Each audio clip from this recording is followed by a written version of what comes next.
So we are quickly wrapping up the end of World War I, and we are going to merge into the 1920s. I am going to introduce the 1920s as a time of turmoil. There are many words to describe the 1920s, but to start out, we're going to focus on this word, turmoil, the unrest, the troubles. By the time you are done listening to this podcast, um, should be able to explain or evaluate the impact of different factors on gender, age, class, and ethnicity. That's the major standard we are focusing on today. So, the 1920s, a time of turmoil. There were three things really that we're going to focus on. We're going to focus on the fear of radicalism, labor unrest, and racial unrest. Fear of radicalism. The United States government had taken away some of the American citizens' liberties during World War I. People who had opposed the war were just flat out arrested. You don't think we should be here? Too bad you're arrested. There was mistrust after the war. These feelings of mistrust, they remained. People didn't trust the government necessarily, and they didn't really trust people who they didn't see as belonging to the United States.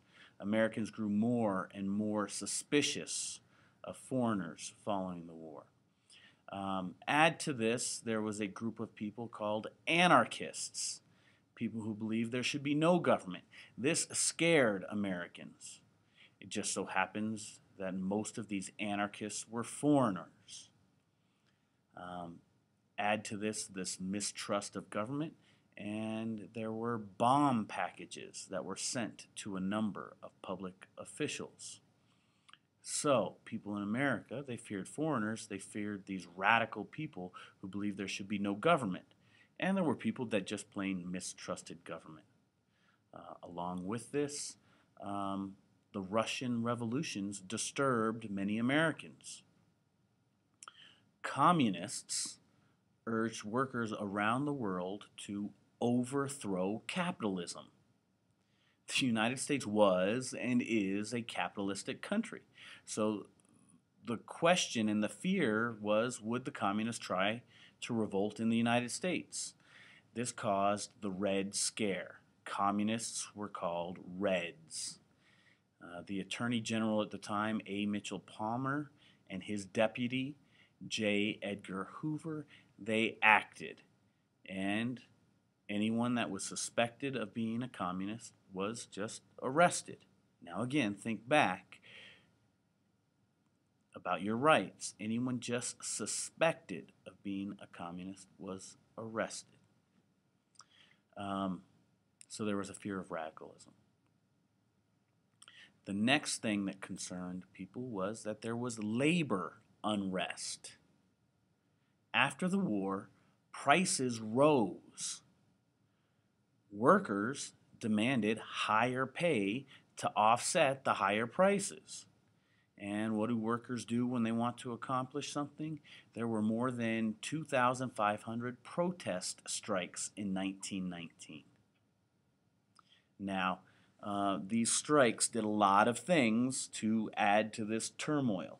It fueled a fear of communism. Okay? Let's focus first on the steel workers. There were 350,000 steel workers on strike. The owners of these different steel businesses spread propaganda calling the strikers red agitators. Because there was already a fear of communism, this fear of communism cost the workers some public support. Well, we're not going to support those workers. They're communist.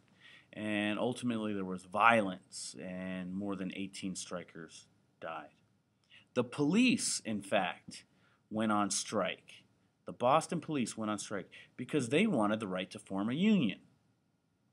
And this made Americans mad at the police. Ultimately, the entire police force was fired. So, we have fear of radicalism. We also have some labor unrest, workers trying to get together to unite. This was seen as going against capitalism. So, it has to be communism, and there was just fear. And we're going to now focus on the racial unrest. Again, going back to some of the things that we've already talked about a little bit in class. During World War I, there was something called the Great Migration, in which 500,000 African Americans moved from the South to the North for jobs. Now, the Northern whites resented this competition for jobs, and this should sound familiar. The same thing happened to the new immigrants. Following the war, there were 70 African Americans that were lynched or hanged throughout the South. There were riots through Chicago. There's the story of an African American kid who was stoned. Rocks were thrown at him by whites because he was swimming in Lake Michigan. Ultimately, the boy drowned. There was 2 weeks of fighting between the whites and African Americans. 15 whites were killed. 23 African Americans were killed. 500 people were injured.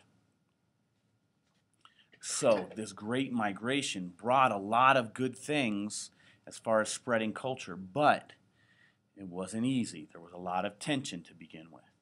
And some African American leaders emerged at this time.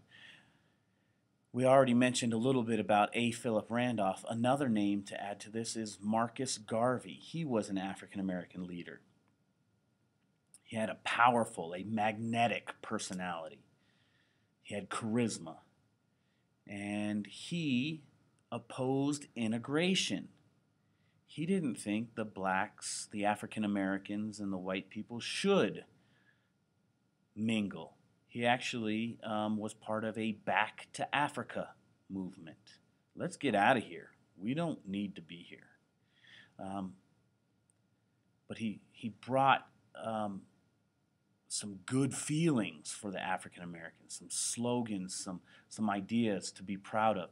To be Negro is no disgrace, he said, but an honor. He helped start African American businesses. And he taught African Americans to admire black things and black people. I have hinted at the spreading of this African American culture and related it to music and to the radio and ultimately the creation of the Harlem Renaissance. This is one of the things that's going to come out of this time, but growth is never very easy. So, the 1920s, at least to start, were a time of turmoil.